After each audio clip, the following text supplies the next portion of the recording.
I tried using the one pin one hunting season. I was so worried if deer came by, like me not changing it. It's like, I'm just going to go back to the 4-pin and just focus on actually hunting deer instead of hunting our I'm the chops. same way. I can't use any adjustable sights. Yeah. I get too nervous, especially Yep. filming and stuff. You just too much shit to worry about. I'm Yeah. not doing it. Yeah. Yeah. Actually, yeah. With filming, I was like, dude, I can't do the whole going up and down, and I can't do it. Dude, I even took it a step further. I switched to the EZV site. Did you ever see that I site? did. Yeah. Because I was sick and tired of range finding deer because I had a film. So, and I thought it was, I literally haven't bow hunted since I bought that site because I've been filming for 2 straight years Yeah. now. But that thing's legit. Like, I'm not sponsored by them. I don't even know who owns it. But I will have that on every bow. Like, it is crazy how you don't have to range a deer. Like, my buddy's a really good 3D archer, Uh-huh. and he's like, give me that thing. And he took my bow.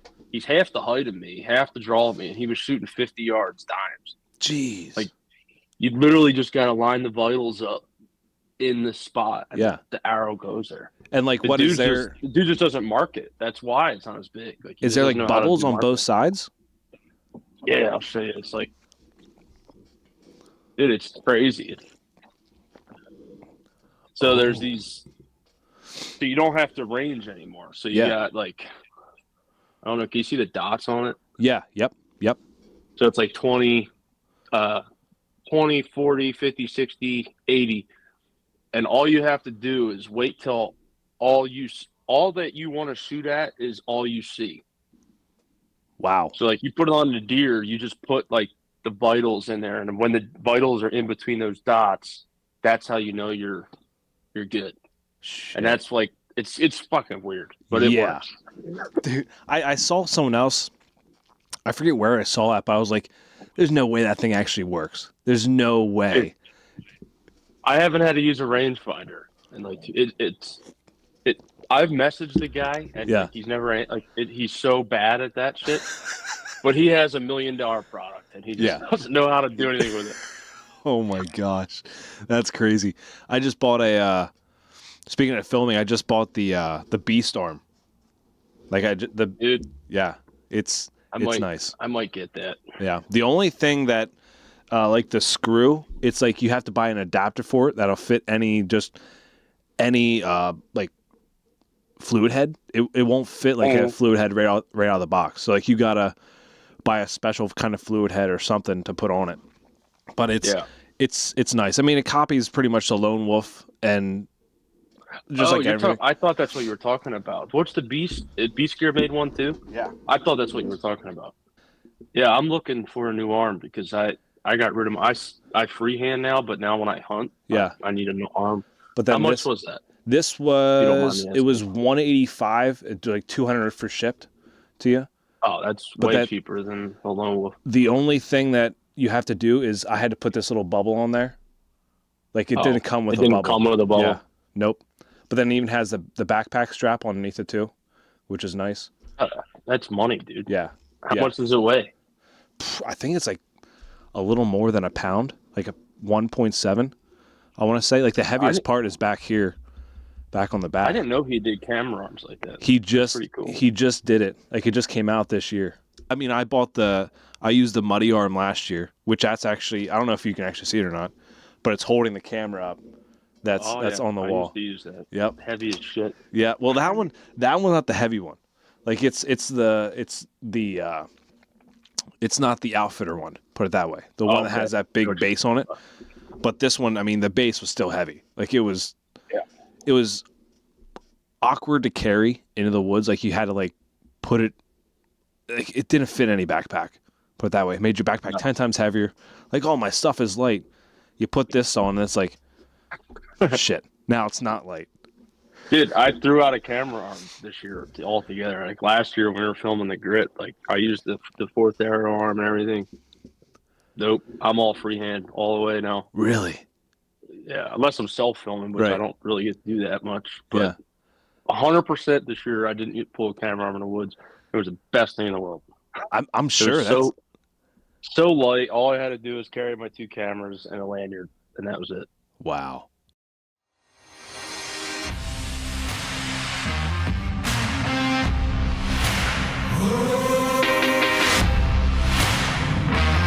Welcome back to the Backcountry PA podcast. Before we get into the episode, I want to drop the names of some of the brands that not only support this passion I have, but also support and believe in this podcast. First off, XOP. If you want to save some money, go use Backcountry PA 15. That gets you 15% off. Forget Genetics, local company right here. Use BACKCTRYPA. That'll get you 20% off your entire order. That's a mineral company, so if you have private land, then do that. Don't be going and baiting on public. We don't condone that at all. Camp Company, go check them out. They make products for outdoorsmen and women. Use code BCPA10. That'll save you 10% off. And some partners that we don't have discounts for: On X, Scent Thief, Bow Creek Outdoors, Our Grounds Coffee Company. Make sure to go check these brands out on Instagram or Facebook. Check out what they got. If you enjoy what you hear on the podcast, please give us a rating and a review on Apple Podcast or Spotify. I would greatly appreciate it, and I really appreciate the honest feedback. Thanks, guys. Keep hunting. Don't stop.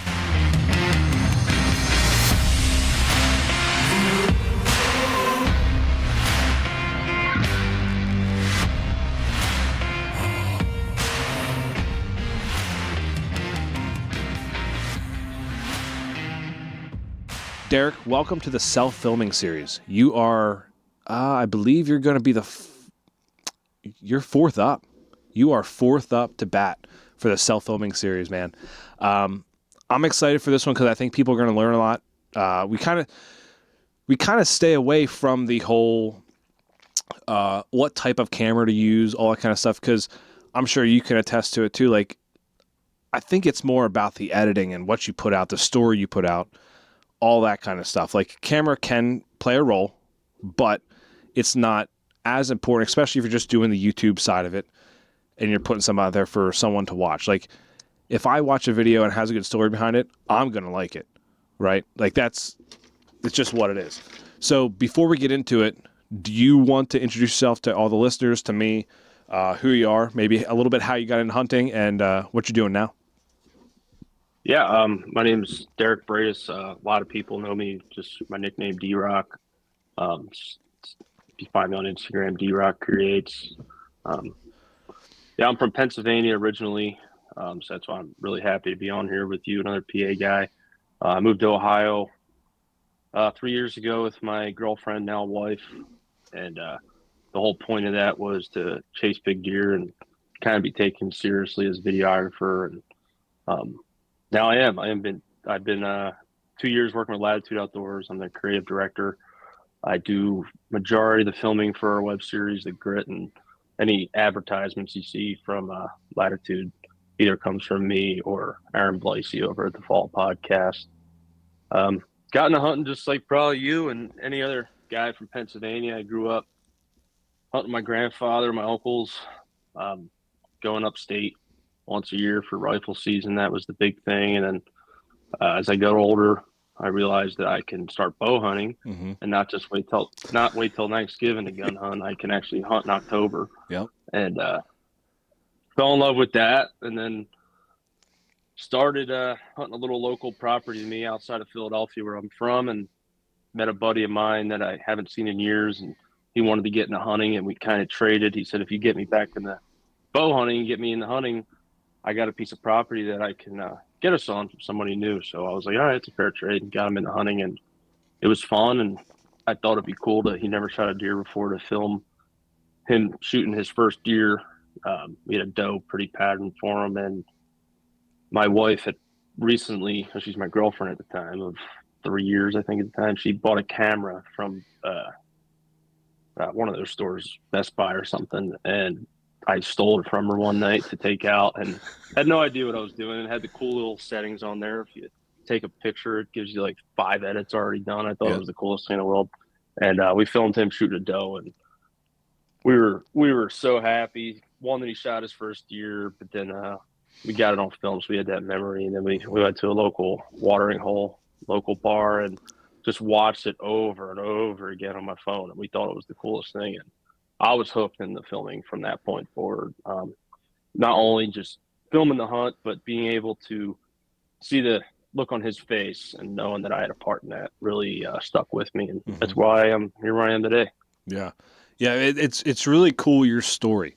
Like, so you got into it like that. Like a lot of people that have been on this series, you kind of got in the same way. Like, you just wanted to you just wanted to do it, really. Like, you did it because you had fun with it, and you enjoyed seeing someone else's reaction, and you enjoyed rewatching that film, really, that you made. So when you first got into it, you used what was like a Handycam DSLR. Like, what was it that you used, that you stole from your So wife? I have it right here. I brought it out for you. It's the Canon Power Shot. Oh yeah, yep, It's a little $300 built-in lens. yep. Um, yeah, it's pretty cool. I had no idea what I was doing. Yeah. Feels pretty small in my hands.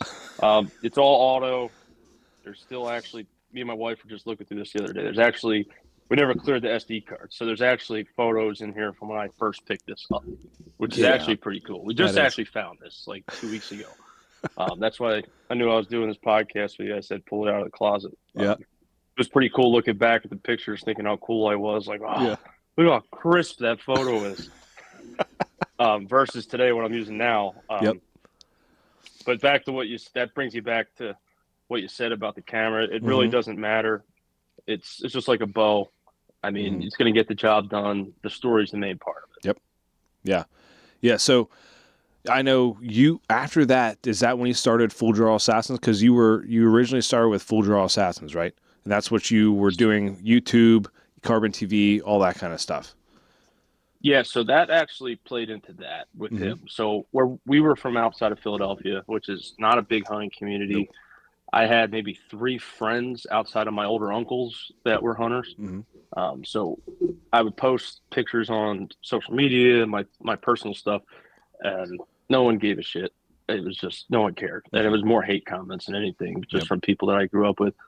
So we, me and him, my buddy that I got the property with, we're like, hey, let's just start a Instagram that we could just, and a Facebook that we could just post our hunting stuff on and not have to deal with all that bullshit. So the name was just, I don't know, it was total just shot in the dark. We were just like, that sounds cool. And then we just started filming our hunts and stuff. And we started to really get a lot of engagement with it because one, my buddy Kenny, I got to shout out Kenny. He still lives in Pennsylvania. He's hilarious. He's a clown. And then me, I'm just Mr. up there taking it so seriously, and he doesn't care. Yeah. And we got a lot of traction with it. We did pretty good with it. And then I started to get really serious into it, like really filming hunts, like really enjoying it. And he didn't really like filming too much. So I was like, all right, well, if I want to do something with this, I can't do this by myself. I need someone else to join us. So we met Kyle Lewis, a friend of mine from Indiana. He had just killed a really nice buck on film, and he was just doing it himself. And I asked if he ever wanted to join up, you can come on board, and he did. And we ended up being kind of partners in that. And then later that year, this will take me back to where I'm at now too. Is COVID hits. This is like 2020. I was a union carpenter. That was my job, and I was off for a whole year because I was working in Philly. So we were completely off. The government was taking care of us for the first time ever, so I didn't complain. I didn't want to go back to work, actually. But I say this before. I said this before to a couple people, and it's messed up to say it, but COVID was like the best thing that ever happened to me personally, because literally my daily routine for a year was wake up at 7 a.m., drive to my grandparents' house to use their Wi-Fi because I had a little studio apartment that was like $700 a month, didn't pay for Wi-Fi. So I drove to their house and I edited videos all day for a year. And that's how I learned. If I didn't have that time to be home all day, my learning curve would be so behind where I'm at now. I just dedicated a year of my life. And I said, when COVID's over, I will not, I don't want to be a carpenter again. Like, that's not what I want to do. Right. And in that time, I told my wife, I said, if I want to be taken seriously as a videographer and hunter, and not necessarily a hunter, but filming hunts, I didn't have the opportunities to film good hunts where I live. I got to move. And I went out to Ohio the year previously as an out-of-state hunt with Kenny, shot the biggest buck of my life, never recovered it. And that put real thorn in my stomach. I need that feeling again. Yeah. So I told my girlfriend at the time, I said, I'm moving to Ohio. I said, you can come with me. You don't have to come with me. I don't care. I'm going. And she came with me. So then I kept my part of the deal, and I proposed to her because she came out with me.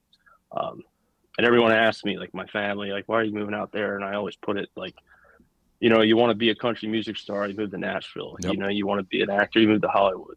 If you want to do hunting as a living, you move to the Midwest. Yep.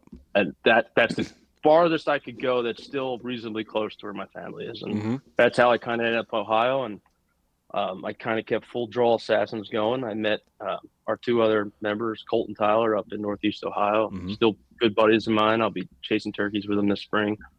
And we ended up getting a sponsorship through Latitude for our show. And that's how I met Alex, one of the owners of Latitude, and one of my best friends now. Actually, I follow him around all fall.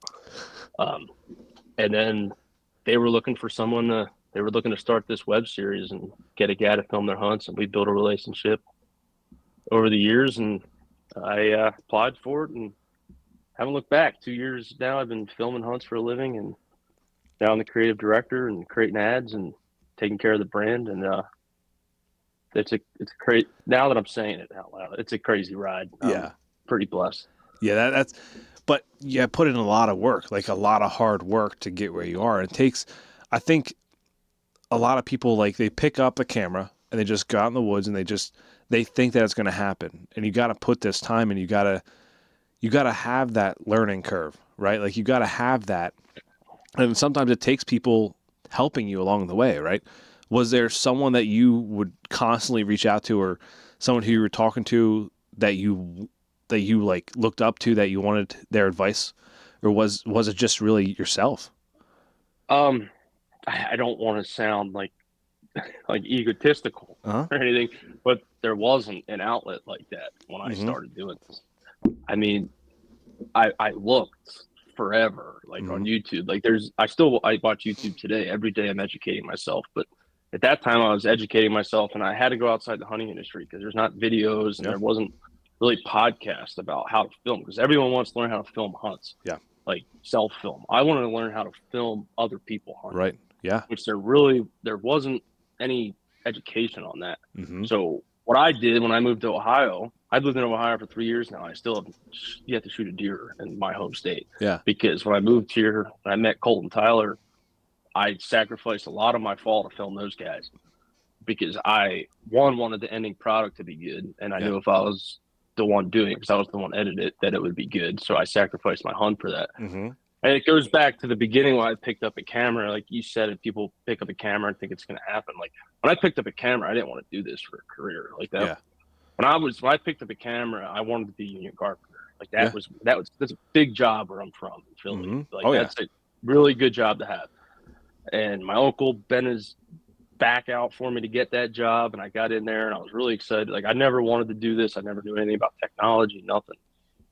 And I kind of just found it along the way. And then when I moved to Ohio, it wasn't like to get a job in the hunting. I wanted to grow Full Draw Assassins to what it could be. And then I hit that point where the opportunity came, and I obviously had to take it with Latitude. But I got more mentors now than I did starting, now that I'm actually involved in it. Like and Aaron from the fall, he helps me out quite a bit. And you were putting out good stuff with Full Draw without really having that mentor. And now, like, you were already at a good point, and now you have mentors that can help you even surpass that, right? Like it's crazy how that works out. Like it's and then even probably those mentors, sometimes they come to you asking you for advice. Like it's a whole 360 kind of. Yeah, that's why Aaron Blasey, he really helps me out a lot, because he went to school for this. He's been filming hunts in the outdoor industry for, I think, over 10 years. Okay. And he got hired at Latitude. Really helps me out a lot. And he said, we just were down in Texas the other day doing a shoot together. And he said something to me that really made me feel good, and he said, I know I've been doing this for so long, but I still learn from you and how creative you can be. I still take a lot of things that you do and I try to implement them in what I do. that made me feel really good about it. But he helped me out a lot with that, and he helped me out a lot with balancing work and travel and stuff. And if there's anything anyone could take away from this podcast, if anyone's trying to do this or on the brink of doing this for a living, reach out. I'll be willing to help you, because I wish I had that platform when I started out. Yeah, I think we are our worst critics. Like when someone tells you something positive like that, it's like, damn, like I must be doing something right. But then again, you also have time away from that person, and you still get in your own head. It's like, damn, I'm not as good as I think I am. But then you start doing it. It's I'm never as good as I think I am. Trust me. I shock myself every day with stuff I don't know. Yeah. So what was so that film, the first film you made, like what was that? What was the editing process like for that? Full Draw Assassins? Yeah, for Full Draw Assassins, or like the very first one where your buddy shot the doe. Like, what was the editing process like for that? So the doe, the first, that was done on my phone on an app. It was a video editing app, and I used Johnny Cash, "Don't Cut Me Down." I think that's the name of the song. That was the song. Okay. And it was he shot the deer in the neck too. And he dropped it immediately. He hit it in the spine. So it wasn't romantic at all. Yep. It wasn't this beautiful thing. But that we edited it and watched it at the bar. So that was the first first deer kill I've ever edited in my life was sitting at a bar with my buddy who just shot his first deer. So you would say that was how people would describe it, a quick turnaround video. Yeah, it was fast. It was fast. If we had a client, it would have been done in 2 hours from now, immediately. So what would be your kind of style now? Like, what's your style of filming and editing and like this type of stuff you put out? Like, I have an opinion on the stuff you put out. For me personally, I would say it's more towards a cinematic type stuff, like watching the grit.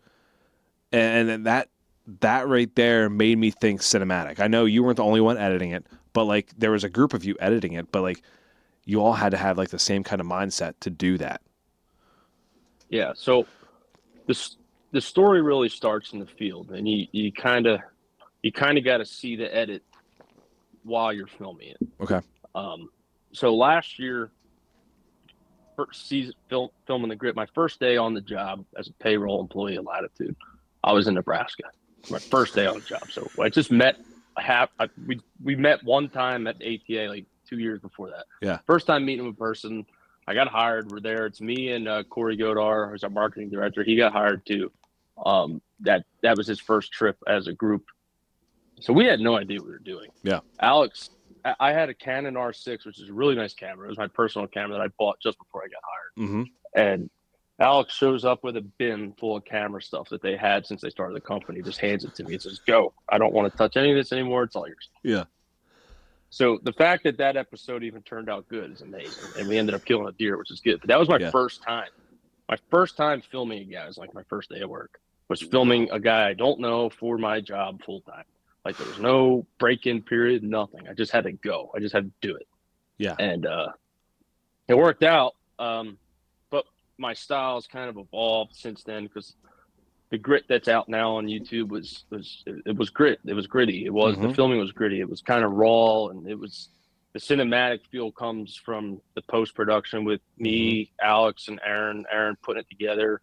Then all three of us kind of storyboarding it and figuring out how we want to put it on screen. But I kind of fell into myself this year during the grit. It'll be coming out this summer.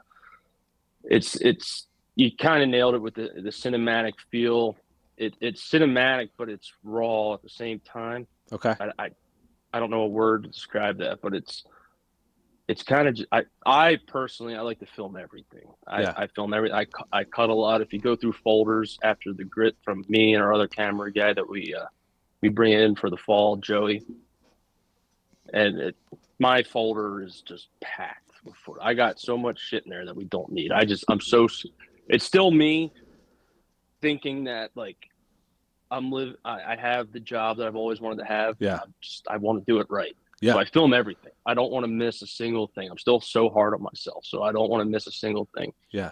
And so yeah, I guess my style is just I like to keep it raw, but if you know how to work a camera the proper way and the right settings, anything can look cinematic. It's just knowing what you're doing with the camera, knowing your equipment, but then having the story in your head, kind of Mm-hmm. pre-roll the story. Like you're asking the hunter a question, Mm-hmm. like what are we doing here and stuff. But you got to have a reason why you're asking them that, because it's going to make sense down the road for what you know you're about to do. Yeah. It's and that comes with spending time with who you're hunting with too. Mm-hmm. I mean, me and Alex, we've been hunting from August 28th to Thanksgiving for the last 2 years. We're together. I'm not home for 3 months. It's just me and him. Just Yeah. me and him in Airbnbs and hotels. Yeah. So you learn to know tendencies of people, and Mm-hmm. you know what they're going to say next. You know what their moves are going to be. Yeah. And you got to just know how to capture that. Yeah. And telling their story without them having to. Okay. All right. Like traditional hunting shows, or guys have an interview in a tree. Yep. I tend to try to strike up a conversation with the camera rolling without telling him the camera's rolling, to get that kind of unique dialogue. And then this year in the grit, it's going to be really interesting. I'm on camera the whole time. I have a GoPro on me the whole time, showing that interaction between me and Alex. Yeah. So it's really going to be interesting how we put this together. It's a really cool dynamic we got set up. And I know Aaron did the same thing when he filmed a couple hunts, and same with Mm-hmm. Joey when he filmed a couple hunts. And I think it's really cool to show that team aspect of it. Like Yeah. it's two guys going into the woods. They both have a job to do, Mm-hmm. and this is how it was done. Yeah. So my style's changing all the time. I don't like to stick in one style, because once you get stuck in one style, you stay in that style. You got to constantly adapt. Yeah. We're hunting public land 90% of the time. We're running around. We're hunting mornings 90% of the time. So I'm not sleeping for months. I'm tired. I don't want to mess with the ISO on my camera. I'm just exhausted. And I know Alex is tired as hell, and I don't want to be like, hey, what are we doing this morning? Yeah. Like, I don't want to talk to him. We're both tired, but you got to do it. And he knows I got to do it. And there's many times. There's a lot of clips of him being like, wow, D-Rock, it's too early for this. And I'm like, I don't care. What are we doing? Yep. And that's why I think it works. And yeah. We have a lot of fun. We have a lot of fun doing it. It's definitely the best job I ever had. That's hands down. But it's some of the best filming I've ever done, even before Latitude. It's very rewarding to see how good it looks on YouTube and all that. Oh, for sure. Yeah. That was actually you touched on that question that I had, because it looks like you film almost everything. And it's like, how do you decipher what to use, what not to use? Like, this is probably the editing side of it. Like, how do you decide what to use? Like, I'm sure there's things that's like, oh, that could fit. You put it in. Like, how many times do you edit in, out? Like, especially for something that you have a whole series that you put out, that you want to put the best thing out possible. Editing it is probably a crazy amount of time. Like, it's late nights too, probably, compared to hunting, where you're waking up early, going out, and still staying up late nights, editing stuff, or transferring from your SD card to the computer, what's that process like? Because I think a lot of the listeners, followers, YouTube viewers don't really see that side of it too much. They don't really see the whole editing. They see the after it's published, but like the backstory, like the one you just posted today, and today is the 21st. So like the one you just posted today on Instagram of like the backstory, how, like what you just said, you ask him a question, you have a conversation with him to get that of what's going on. So like walk us through like that side of it, like the editing side of it, like looking through all these. How long does that take for just one whole video, or like one segment that you do? Yeah. So last year, I'm gonna be talking in this year going forward, because last year was, we didn't know what we were doing. And then so Aaron came in January last year, and he's been doing Sportsman Channel, Outdoor Channel shows for 10 years. So he kind of helped us out with that a lot, and organization. So I filmed a lot, but the number one thing you could do to narrow that down is the end of every day. And this was a struggle. This was a really big struggle. We'd get home, we'd wake up at 3:30 in the morning, go walk 2 miles up the hill. I'm chasing Alex up the hill. We're filming. I'm filming the whole time. We're hunting. We go maybe to Dairy Queen or something to get lunch, and then go right back in. We don't do all day sits. That's one thing we don't do. And then I have to say, we go back. I was all on board for all day sits, and then I started bow hunting, and I was like, this is fucking terrible. No, we get hungry, man. We're hungry, and I'm a nicotine addict. I run out of chew. I don't have enough chew. So we go to get food, whatever, local bar for food, for some lunch, and then we go back out. We get home. Airbnb could be 2 hours away from where we're hunting. I get back 10 o'clock at night. Got to be up at 3 a.m. Alex is showering. He's sitting on the couch looking at pins on Onyx for the next day. My job is to sit down in front of my computer, dump all my footage from that day. And then the number one thing I got to do is write down notes. And that's how we keep track. I write notes of the high points of what happened that day. So if you go in my folder, you'll see Grit Season 2 will have each state, and I'll break down each day in that state. And then each day will have a note. He'll have notes of what happened that day.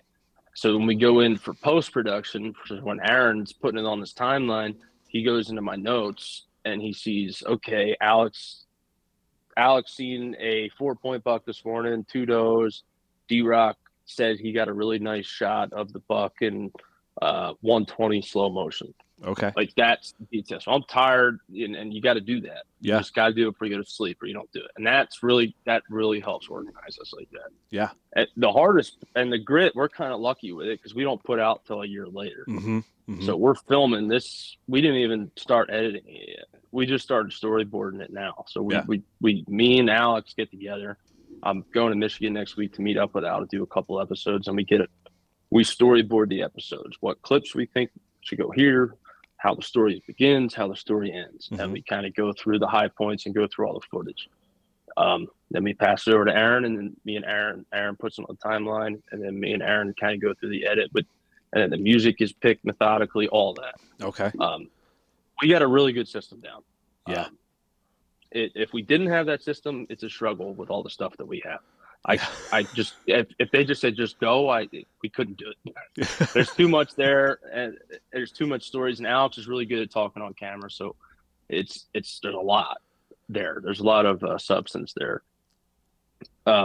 But then during hunting season, it's harder because I'm the creative director, so it's not, the Grit is a very minuscule part of what we do as a company. So we got social posts, we're running advertisements year round on products. So we get a nice shot of him walking with our carbon sticks. He sees that we're going to make an ad that night real quick and send it over to Corey, our marketing director, for him to get that running as an ad. So this is constantly going through the hunting season. Yeah.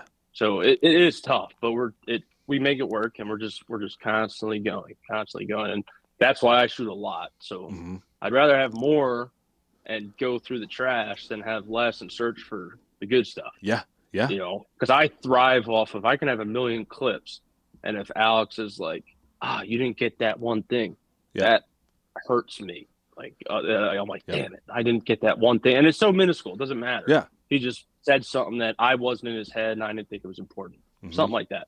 And that I thrive off of that. So that's why I film everything. And Aaron probably hates me because he has to go. He's not on these hunts, majority of them. So he's just editing blind with the footage and going off the notes that I'm telling him. Yeah. So that's why me and Alex kind of storyboarded so he has an idea of what's happening there. Okay. It almost seems like you need like to have like 3 cameras on you at all times. Like, just if you had 3 arms, to have 3 cameras, like videotaping everything and taking pictures. Like, you need one camera just taking pictures. I have 3 cameras running. That is still not enough. Oh my God. I have God. a GoPro, my main Sony, and my secondary Sony, and it's just a lot. And you said we drive a lot now. Yeah. We drive from state to state. We're all over, and Alex says something hilarious or funny. It's like, God damn it! I got to pull the camera up.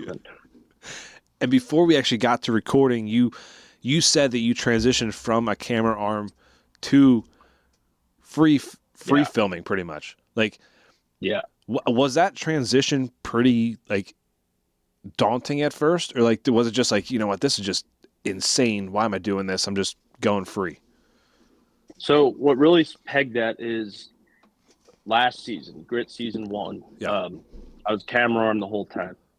Not only was it a little heavy in my pack, it's because it's before we had our sticks last year. We didn't have our sticks the first season of Grit, so I was carrying some heavy sticks on me. So that extra camera weight, that camera arm didn't help. And you're gonna remember, I also have 2 Sonys with me. Yeah, and they have cages on them. I have a GoPro. I have wireless mics. I have a shotgun mic. I have extra batteries. I have a drone. That's all in my pack. yeah. And we're walking far. And we're hunting hill country 90% of the time. So that killed me my first year. I was out of shape my first year with those guys because I hunted private a lot, and then I started filming them, and those guys are crazy. I'm used to it now. It's my hunting now. Yeah. That's the way I hunt. So we were in Indiana, not this past fall, last fall for the Grit, and we had this buck come in on us, and I couldn't turn the camera arm the way I needed it to go, the way I was positioned. Right. So I took the camera off the fluid head and free-handed that deer because I had to, because the way I couldn't get my microphone under my bridge for how big the angle was. Right. And I was like, damn, this is I should just do this all the time. So going into this year, again, me and Aaron talked about it, and I was like, dude, I think I'm going to freehand my hunts. And he was like, you know what? I'm actually thinking the same thing. And I did it in Nebraska. I was a little nervous about it because it's stability and all that. You know, it's.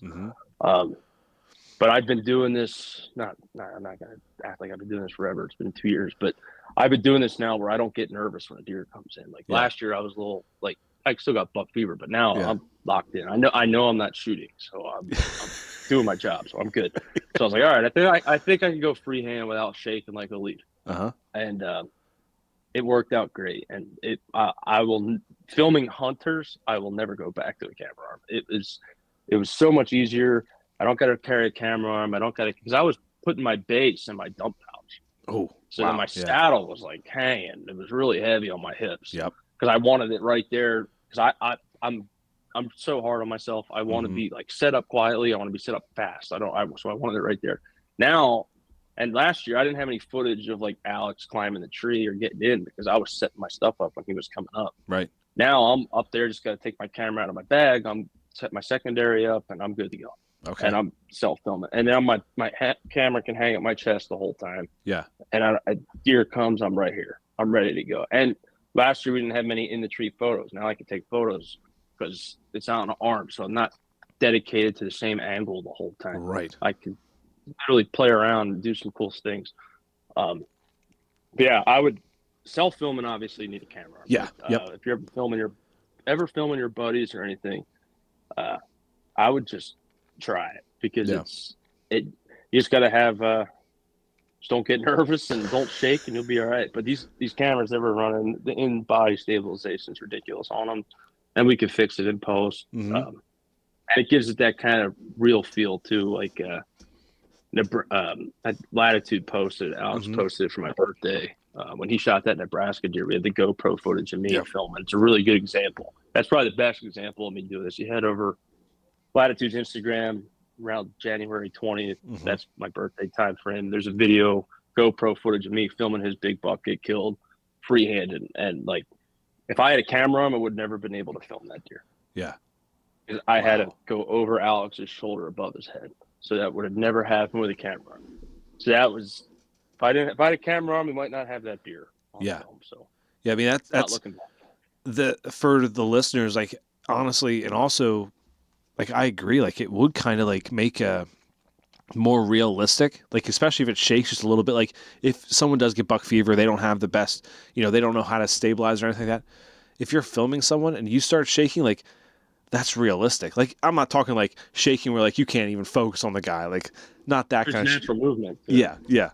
Like but it's real. It's real life stuff, and like you don't see that with a lot of like the outdoor channel. You don't see that because they're professionals. You don't have that, but like when you have that little bit of rawness to it, like you said about, it's realistic. It's you relate to it as someone who's watching, as a viewer. Well, and the monitor is right in front of your face too. Yeah. That was another thing for focusing in between the brush. The monitor is down here. You're looking you're looking 3 feet, 2 feet at your monitor. Mm-hmm. I'm self-filming. I'm right here. My monitor's right here in front of Yeah. me. I see what's in focus. I have total control over all these settings that I'm constantly going the whole time, constantly messing with everything, make sure everything's perfect. It's right there in front of Yeah. me. So I have no excuse for nothing to be perfect. Yeah. Wow. Yeah, that's freehand filming is something that you don't see many people do in like the outdoor realm. Put it that way. Like you don't like if you're filming like a product review, something like that, like yeah, you might see a guy free filming, but he also has they have this stuff now where they put it on their shoulder and they have like the camera right there. Like I know the hunting public, Yeah. you see that a lot with the whole, Yeah. the shoulder mount. They have that, but you don't see them even film freehanded in a tree. Like No. you see it once in a while here and there. I think our buddy Lane does it when he films people. He'll usually do free, but Yeah. but I mean that's another guy that's on the series here that he has great videos he puts out, like absolutely great. So what was the process of upgrading cameras, like the learning curve for that? So I showed you the camera Yep. I had. I had that. It was a Canon Power Shot, and then God, I can't remember when I bought the new one. I was still living in Pennsylvania. Mm-hmm. My big love actually started. I loved video, but photography was huge for me. Yeah. I love shooting people, taking boat, Mm-hmm. or shooting bows, all that stuff. So I think I took some of that stimulus money during that whole COVID time. We were all living off the government, Yep. and I bought a God, what was it called? It was a Canon 5D. I think it was like $800, Okay. and that was with a lens and the body, and it was a good upgrade. I Mm-hmm. felt so cool that I had a separate lens. I felt like, oh man, I'm part of the clique now. I got Yep. lenses. I thought I was so cool, and I started taking photos with that, and it was really good. 90% of full draw stats was filmed on that camera, and it was a really good camera. Yeah. Perfect camera for photos and video hybrid stuff. Um, and then Well, how you kind of know you want to upgrade, you need to upgrade, not versus want to, Mm-hmm. is you can't just go buy I mean, you can if you're determined. I'm not gonna say you can't, but Yeah. like a Sony A7S III that I run now, if you never touched a camera before in your life, ever, and you just Mm-hmm. buy that, there's going to be a huge learning curve for Sure. you just for basic functions of it. Yeah. You outgrow your camera just like you outgrow a bow. Mm-hmm. Like you get the bow's the axle's too small, you're getting tall. It's the same thing Yep. with a camera. You know all your settings, you've maxed out your camera to its capabilities, but your skills are above your camera. Mm-hmm. So you want to produce more, but you're limited to what your camera can offer with sensors and all of that. Yeah. That's when you know it's time to upgrade. So I did that. I upgraded to a Canon R6 Okay. right before I got hired, which is Canon's like top of the line mirrorless camera. Mm-hmm. I think it's the last one they came out with. But yeah, and then I upgraded to that, and it was okay. Now I got to learn this camera. I'm behind on that technology, but my Mm-hmm. skills are getting there. And then I got with Latitude, and we decided to go with all Sony's, and that was a huge learning curve because the first year of the Grit was filmed on my Canon R6, was my personal camera. Yeah.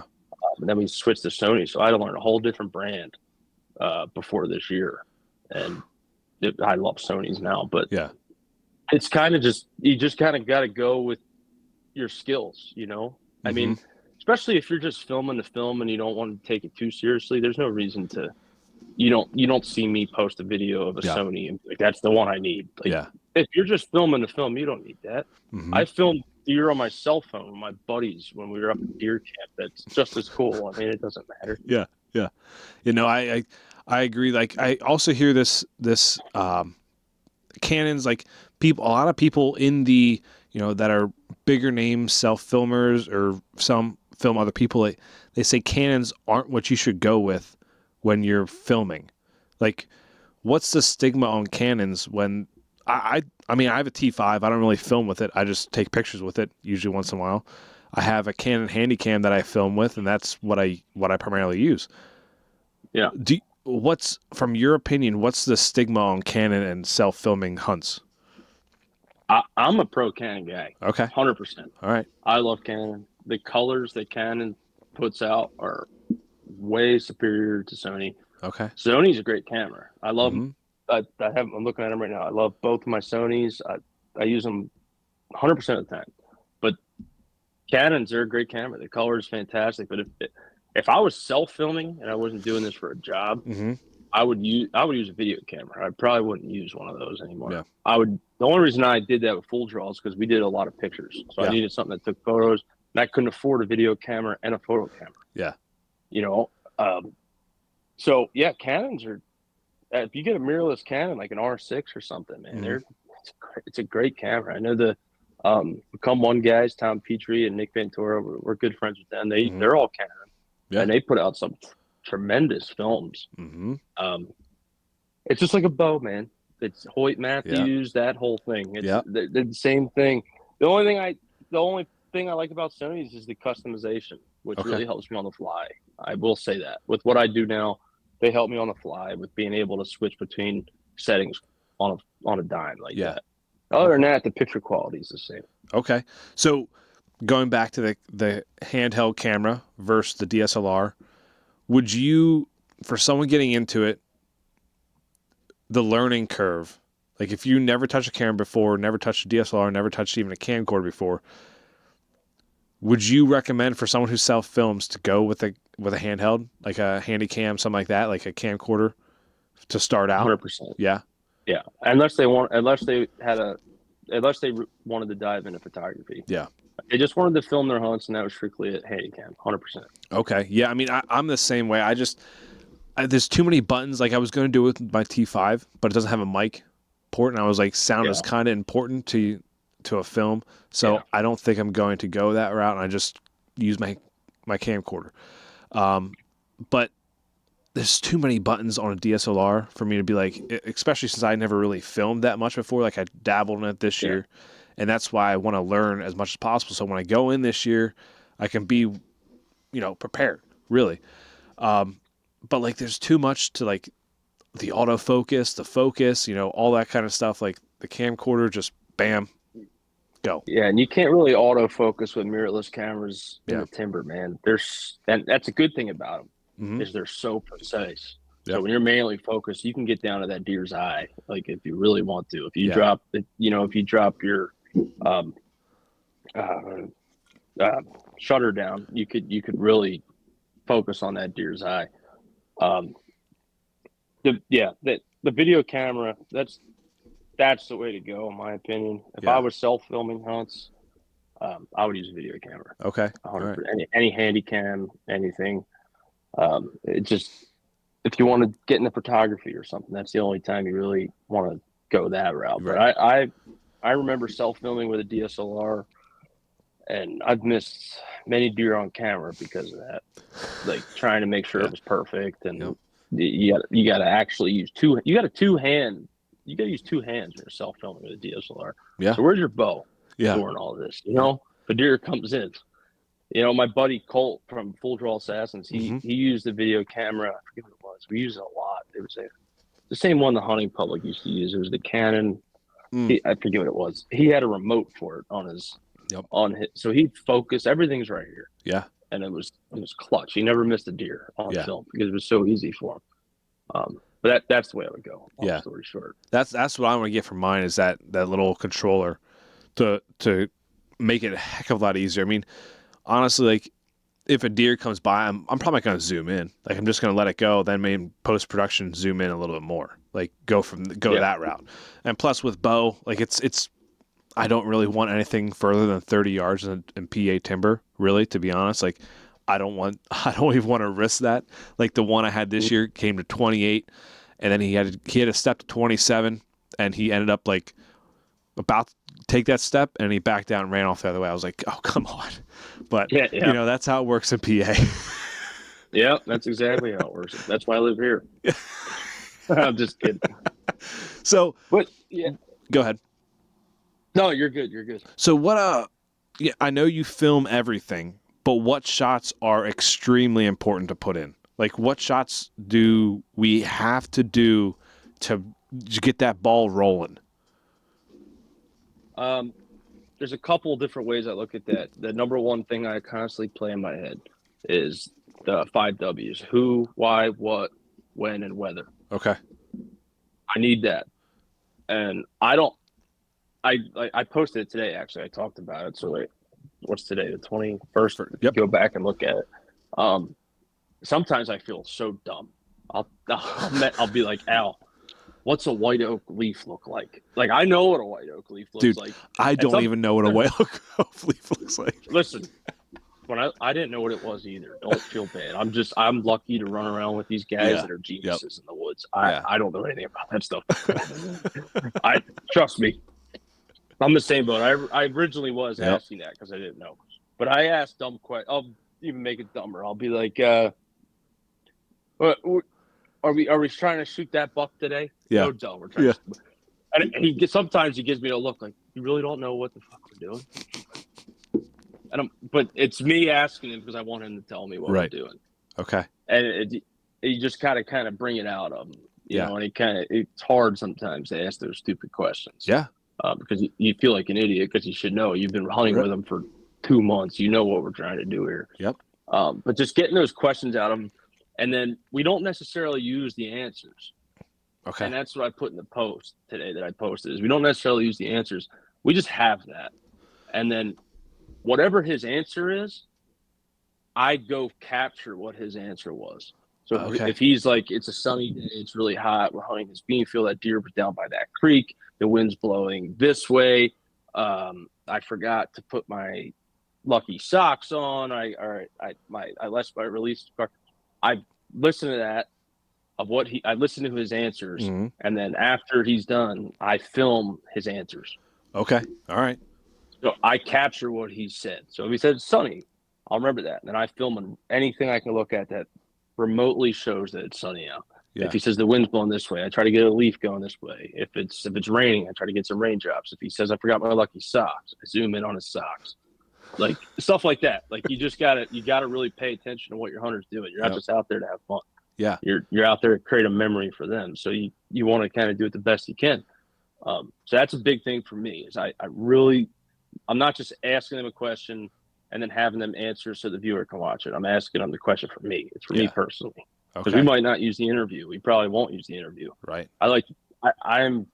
We do a lot of interviews in our show, so it sounds counterproductive.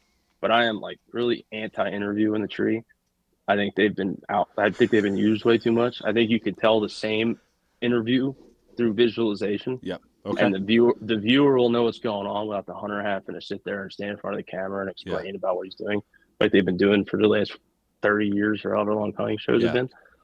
So just be aware of your surroundings. Tell the story with your camera. Your camera is your pen to the notebook for a writer out there. You are telling the story through the camera, and you are painting the picture for the people at home that fall when they get to watch it. You got to have that mindset when it's October. You got to think of that guy sitting on his couch in August watching the show. What is going to make sense to him? And you got to film that. And that's the necessity shots that I get. It's tell the story through visualization, not words. The least amount of words, the better. Yeah. And that's kind of how I go about it. Besides the kill, obviously, the kill's a very small part. Yeah. Alex killed a deer in Wisconsin this year, and it's the shot is actually not on film, and I was really upset about it. Even in the tree, he had telling me that it's okay. I was really hard on myself. Yeah. The deer came in so quick, and it was too thick. I couldn't see the deer on camera. We got the deer falling over, which is good. We got that, everything. I was so hard on myself, but the video is going to be fantastic. Yeah. Because the story leading up to that deer is 3 trips all year out to this place in Wisconsin. It's a great story. You won't even remember when you're done watching something like that, that you didn't see the deer get killed. Yeah. Because everything else was great. So if you tie that into, like, you get that story down, that stuff doesn't matter. Everyone's like, oh, the kill shot, you got a kill shot. No, you don't. If you have the deer, like, look at Cameron. I think Cameron Haynes had a couple videos where you don't really see the elk or the bear getting killed or something. Like, it's all about storytelling. Yeah, absolutely. You tell a good story, you can get anyone interested in it. Oh, yeah. And the 5 W's right there for people who are doing it for themselves, right? Like self-filming, like I can even go through that in my head, like, okay, who, what, where, when, and the why or the whether, like it's all that. Like, say it in your head, repeat in the camera. Like, yeah, it might take you a few takes, but at least you have it then. Or you could just write it down and then make sure you get that stuff, like on the way out or when you're sitting in a tree, like you like, who, me, when, and then you just, you say the date, all that kind of stuff, and go from there. And you just go through that checklist, and it'll help you create that story and make the films a little better. Because I think every hunter is tired of seeing the ones where the guy's already in the tree, and the deer comes walking in, and he just. The one that sticks out in my head, I see this one in it was a guy in PA. He was in his tree stand already, a ladder stand with a crossbow and a tacticam on top, and the deer comes walking in, and he just shoots the deer. Now, he has a lot of views because of what he named it, but it's like there's no story. There's nothing. Yeah, it's not going to make you go back. Yeah, it's not going to make you go back and watch more of his videos. It's just going to be that one video, and that's it. Yeah, you got to paint the picture, man. You got these guys, like I love bow hunting as much as you do and as much as the guys I film do. Yep. But to them, like I look at Alex, and I guess this is going down a real sentimental route. Like I film him, and like he just had his second kid. Like I know his kids are going to watch him when he's 60 years old. Yeah. And I want them to be able to like look at their dad in good light and see that. And know that I was able to bring that to his family. And like that's so cool to me. And then like my grandfather, I grew up hunting. He loves watching stuff that I film when I'm not even in it. Yeah. And he'll text me like, "I've seen your thumb," like joking around because he sees me. Yeah. That goes back to like why we did the GoPro on me is because we're telling the story who is out there. It's me and Alex, or Aaron and Kevin, or Joey and Jake, whoever's out there, or me and Jake Bush. Whoever is like who's out there doing this, and that tells a story, and it's such a cool dynamic, man. Like, I'm so happy we did that this year because there's so many things that happen between me and Al and me and Jake Bush and whoever I'm filming, Kevin, Jake Metallic. Like, there's stuff that happens between us that most people don't get to see. Yeah, and it's really cool. It's really like just getting up the tree, like setting up the tree for me and him, like all that stuff. Yeah. It's pretty sweet. Oh yeah, I mean, and even kind of like a rabbit hole right here. Like it helps Latitude grow too, right? Like it gives it puts this personality behind a brand, right? Like you can look at a brand and be like, okay, that's a brand, like, but who is it? Like who? And you guys are painting that picture of who it is. Yeah, all three of the owners are on the grid. Yep. I mean, they started Latitude, Alex, Jake, and Kevin. Yeah. And they started Latitude, and they are the grit. Like, they are the main guys in the grit. They are using their products. The reason they come out with products is because they needed a product to help them kill deer. So they came up with it. Yep. And that is so cool, man. And then to show me on it, filming them doing that, it's just great. Showing the whole team. You got Corey, our marketing director. He'll be in the grit this year. Aaron is in Kansas. He already hunted in Kansas. He'll be on, like, the whole team's involved. Yeah. And it's really cool. We're like a family over here. But being able to tell our story now that we're all going to be on the grit together this year, I'm so excited for it to come out. Dude, I'm excited to see this one. If the big thing was like Netflix series and YouTube series is like you got to like kind of the second one's not as good. Put it that way. You know what I mean? Like when you see like the Fast and Furious movies, like how many of them are out? Like it's like okay, 9 now. Like the first one was great, and then it's like okay, second one wasn't bad. Then it was just like, is this even about racing anymore? I don't know what's going on here. But it's you got to kind of one up there randomly. Yeah, Tokyo Drift. I don't know why that was even in there. To be honest, none of those characters were even relevant. But like that's the worry with the series, and like if you guys are putting in as much effort as you the first time, dude, like it's gonna blow it out of the water. Well, we doubled down. I mean, last year we didn't know what it was going to be. I mean, we didn't even have, like, we had no clue what it was going to be. We had no idea. We just filmed our hunt. They hired me to come film their hunts. That's essentially, boil it down, that's what it was. Yeah. And then this year we're like, wow, that turned out pretty good. And that was with us not knowing what we're doing. Mm-hmm. So let's come up with a plan and do this the right way. Yep. And that's me that's how I am on myself, on my everyday, my daily routine. My daily routine is I wake up at 7:30 in the morning. I go to the gym. I spend 2 hours in the morning educating myself. Mm-hmm. That's all. I do it every day. Something I don't know. It's editing or how to shoot different ways, film different ways. Every single day, just trying to better myself. And I'm always trying to be better at what I could do. And I go outside the industry because there isn't much resources in the industry for how to do what I do. And that definitely transpired into the grit this year, and going through some of the footage for ads and stuff from last year, seeing it, it's like, man, I can't wait till this is put together. It's feels nice, it really does to see your improvement gradually. I go back and watch old videos of full draw assassins, and I'm like, wow, like where the hell did the time go? Yeah. Like I'm sitting here I work on computers 99% of my day. Yeah. I didn't own a laptop before like 4 years ago. Yeah. It's crazy. Wow. But yeah, the season 2 thing, I mean, it's going to be we added more hunters. We added more states. Yep. It's going to be awesome. Same feel. It's just as real. It's going to be cool. Pennsylvania's not in there, is it? I've been trying, dude. Dude. They won't do it. Dude, why not? Dude, I go up to PA deer camp every year. I bring my camera stuff, and I'm like, all right, I'm going to film myself. So my deer camp, I was the guy. We have a buck pool every year. It's $20 everyone puts in. Yep. I won the buck pool 3 years in a row. Not big bucks, decent bucks, but we just don't have big deer where we're hunting. So, 100-inch 8-pointers a buck pool winner. And I won the buck pool, and then I started filming hunts, and I haven't shot a buck since. So last year I was like, you know what, I'm bringing my camera. I didn't bring my camera in the woods because I film all fall. That it's my time to kind of just be in the woods, PA, my rifle, the mountains, and just hang out. But I am trying to get them to go to PA. Yeah. I have an area that's completely off grid, and it's not in the Allegheny National Forest, put it that way. Because it's not there. It's not there. But anyone outside of Pennsylvania, that's all they think. The whole state is in Allegheny National Forest. And that's okay with me as long as they keep thinking that. So I don't go to this other area.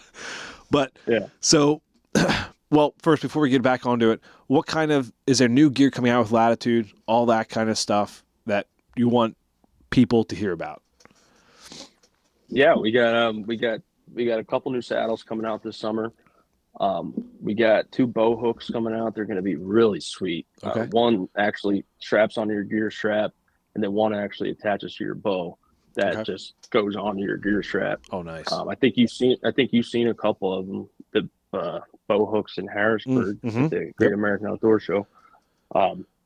We got new knee pads, new cap on them with topo lines. They look pretty sweet. They're out now, actually. But the saddles and the hooks will be out this summer, and we got 2 packs coming out.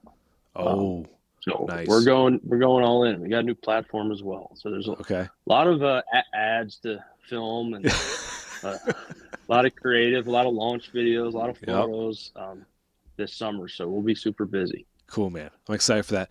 So for the inclement weather now, back to the filming now. Inclement weather. That's like the hardest thing for people to take camera gear, because you spend money on this camera gear. So you're like, man, do I want to take it out in the rain? But yeah, sometimes the best hunts are in the rain. How do you, like, as someone who films for a living now, like, how do you deal with that inclement weather? We've been lucky. Yeah. I'm very vocal about it. I'll tell Alex if it's raining, I kind of like to get out of the woods just because I don't have the stuff you can use. I mean, they have, like, I call them camera condoms. They're like these little plastic bags, but they're loud, and I never have them with me when I need them. We've never really, we've got, knock on wood, we've got lucky. We haven't really had it, but when I used to self-film and stuff, I'd get out of the woods, man. Yeah. Just not worth it. I mean, you can hunt from September to January. That one day is not going to hurt you. Yep. I know hunting in the rain, like, if it's raining and we know it's going to stop raining by 4 o'clock or something, we'll get in.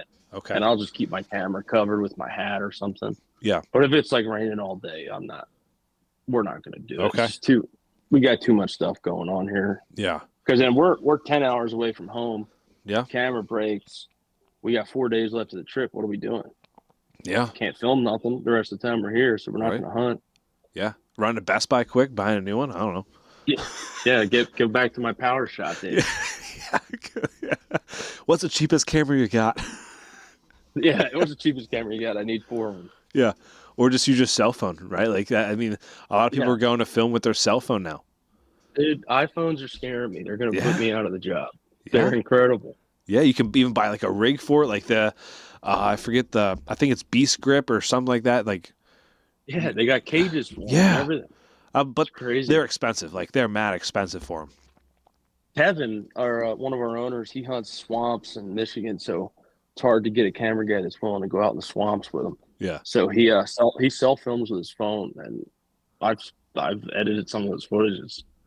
It's great. It's crazy. You would never know. Yeah, it's because you can zoom in. He has a whole rig and everything for it. It's a camera arm. It's not. Jeez. Yeah, I mean, a lot of people are going to that. I know a lot of the lone wolf guys. They do with their phone. Ryan Glitsky, he does with his phone.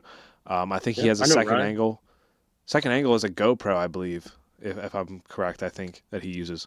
But how many angles would you recommend for someone who's self-filming? Like, do you want just 2 angles, like the main camera, the second angle on them?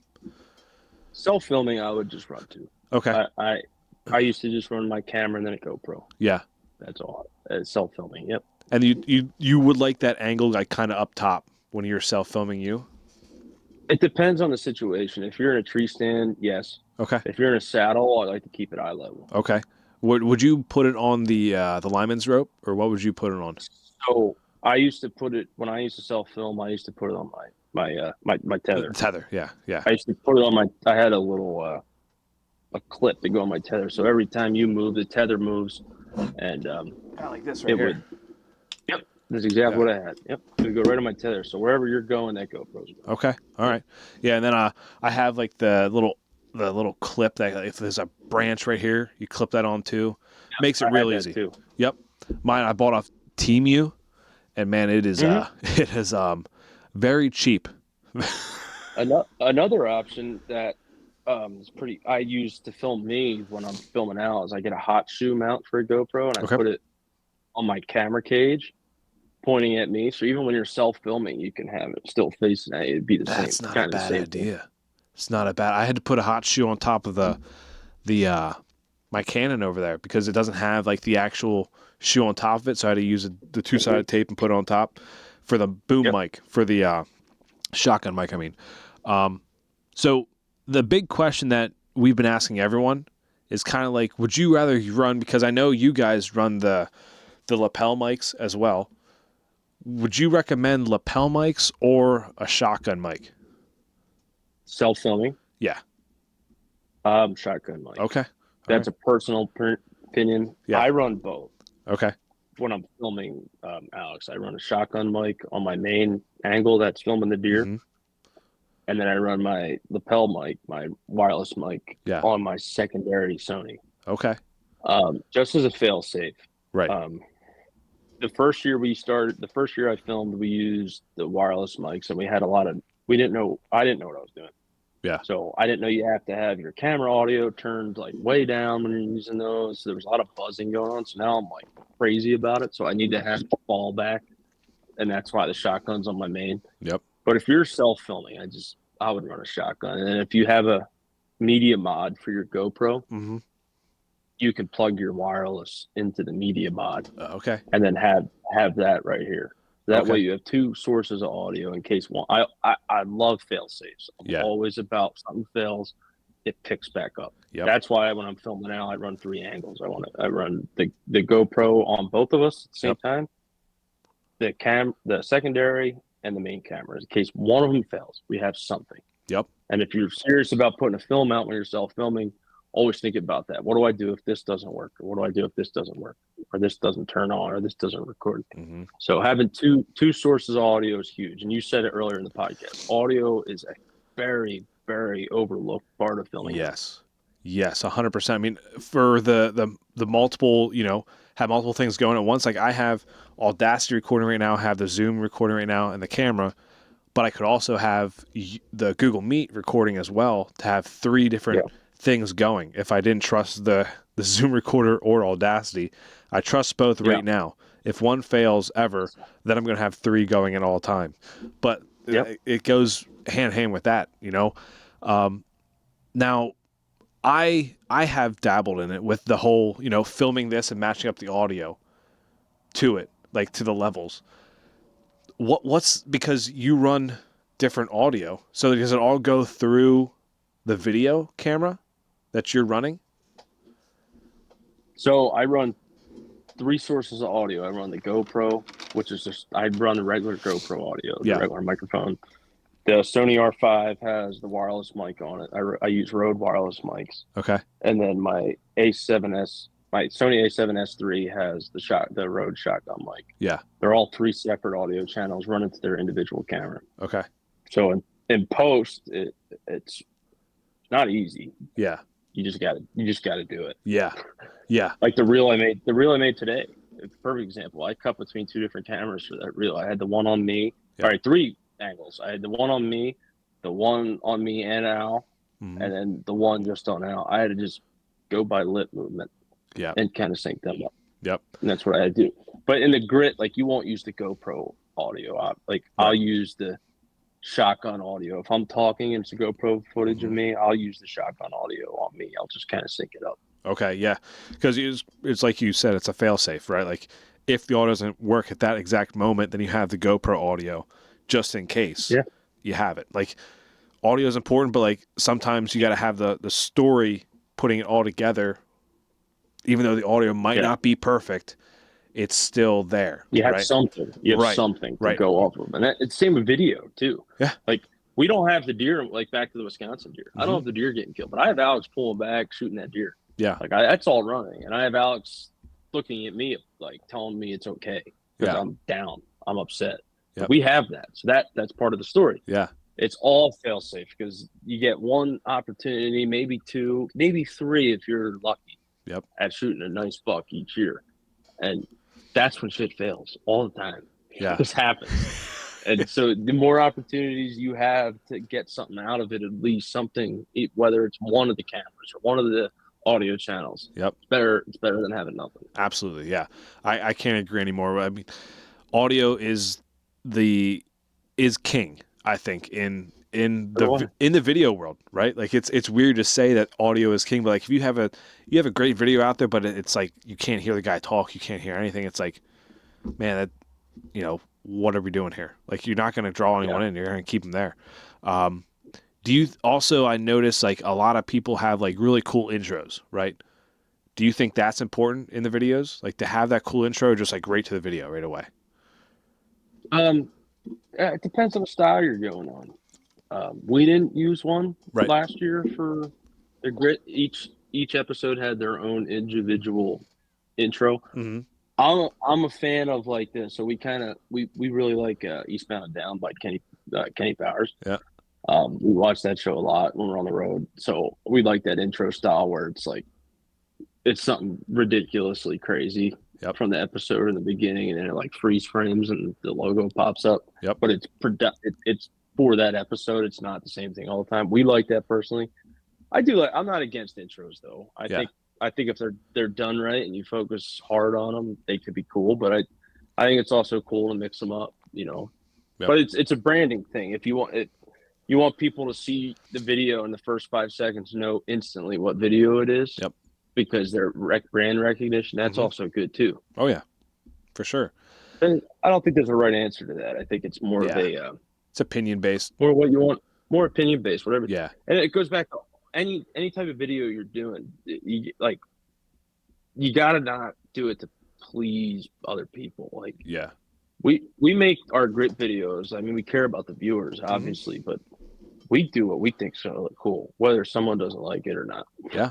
Like we've done so many times where we're just like, this is freaking awesome, but people are going to think this is ridiculous, but we don't give a shit. It's like, cool. It's a conversations, like even like conversations I have on the podcast. It's like, they're conversations that I want to have because I'm interested in it. It's like, do I want listenership? Do I want people to, you know, recognize the work I put in, all that kind of stuff? Like, but also it's like, I want to have these conversations too.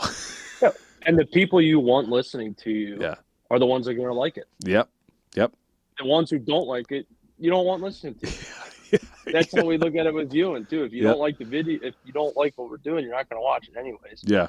But the people who do like it are the ones we want to watch it. Yeah, exactly. Yeah. So just, you be yourself, and if you want to do an intro, go ahead. Yeah. If you don't want to do an intro, tell a good story. Absolutely. Let me see here. All right, so I have.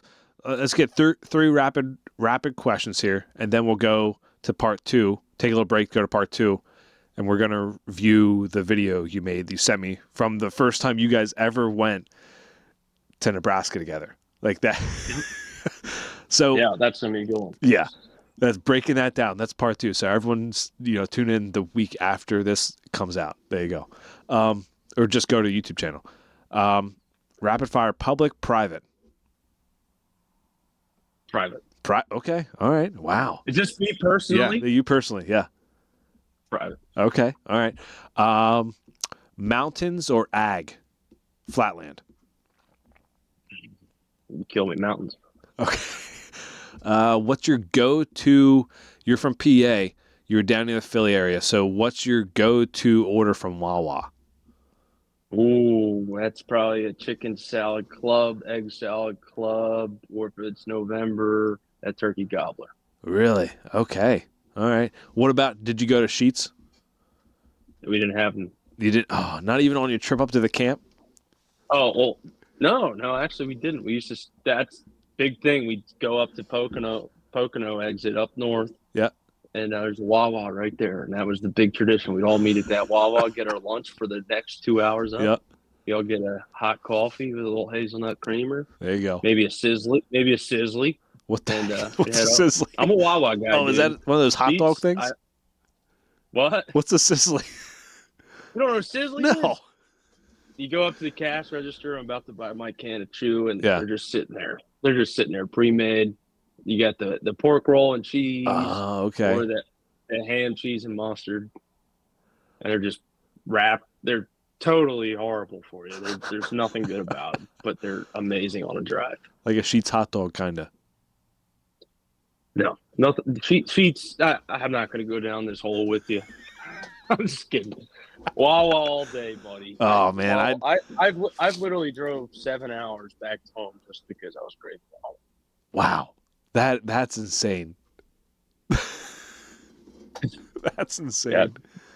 D-Rock is sponsored by Wawa at this point. There you go. All right. Well, thanks for. I think the listeners, they learned a good amount from that. The first part right there. I think that was really informative to the listeners to kind of like, just dive in and just pretty much make your own kind of like, I don't even know how to describe it. Like make your own way, really. Like that's what you did. You made your own way and you did it. And you're here right now. You're with Latitude being paid to film someone hunt. Like that was never your goal in life, but it turned out to be your goal. Yeah. Like it's crazy. And a lot, I didn't touch on it, but I normally do. A lot of you can have the best skill in the world. Mm-hmm. You could be way talented than me or any of the guys that are better than me or anybody. You could be the best. Yep. But if you're not a nice guy and you're not willing to work mm-hmm. and you're not willing to sacrifice, you're not going to be able to do anything in life, not alone what I'm doing. I mean, like, I got to shout my wife out. I mean, I'm gone. We live 7 hours from home. Yeah. Her parents aren't here. They're 7 hours away. They're down by Philly. Yeah. So I'm gone for 3 months. She's here by herself with my dog. Yeah. And she knows that I love what I do. Mm-hmm. So she supports me 100%. And you gotta be willing to do that. You gotta be willing to sacrifice some things in life to follow your dreams. And you be humble to everyone you know. You never know how they're going to change your life. Because I met Alex 3 years ago, Kevin, Jake. I met all of them 3 years ago. Just a kid with a YouTube channel. Mm-hmm. Didn't know them from nowhere. Just they gave me some saddles. Yep. And now they're some of my best friends, and I work for them. So just because I was a nice guy, they were nice to me, and we became long friends. Yeah, I think I really resonate with the whole the wife thing, and like you gotta have a good supporting cast. Like it's huge, especially in this, hate to say it, but quote unquote industry I think it should become more of a community. I've said that on multiple podcasts, like you want to build that community back. But like to have a sporting cast where like they're like, yeah, I want you to go do that because it makes you happy. It gives you, it takes stress away from you because it makes you happy. Like I'm right there with you. Like my wife is great at doing this. Like I late nights out here in the studio doing stuff or, inside, editing videos or whatever. It's it makes you really appreciate the little things in life. Yeah. And I'm so blessed because I come home from 3 months. I'm working. It's a job. Yeah. I'm at work. Yep. I'm hunting, but I'm at work. I come home for 3 months and then I'm home for 3 days. And she doesn't let me. She does let me. I go up to my PA deer camp to hang out with my boys, but she knows I need that. Yeah. She knows I was working. She knows I wasn't just hooting and hollering for 3 months. She knows I was busting my ass. So she lets me go up there and rewind for a week after I've been going for 3 months. Yeah. She lets me skip Thanksgiving dinner. I leave Thanksgiving night. Yeah. To go up there, and this is making me sound like a really bad husband. I go up north, and she's fine with it because she knows that it means so much to me, and you got to hold on to that stuff. And you just, like you said, you need a supporting cast at home, where you work, everywhere, or else you wouldn't be able to do. I couldn't do what I do without the people around me. I mean, Kenny, the guy who originally started Full Draw Assassins with me, is the best friend since I was 10. Yep. He texts me randomly like, dude, like, I still can't believe that you're doing this. Yeah. Because he's like, I hated filming hunts. You annoyed the shit out of me with that every day. He's like, dude, I just want to hunt. You're telling me to like pull my bow back to get this shot. What the hell are we doing? Yeah. We're nobodies.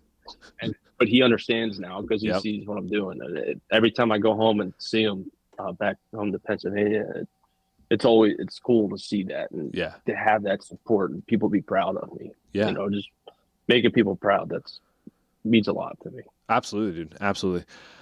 I can't agree anymore. That was a great part one. Now we're going to take a little break and get to part two.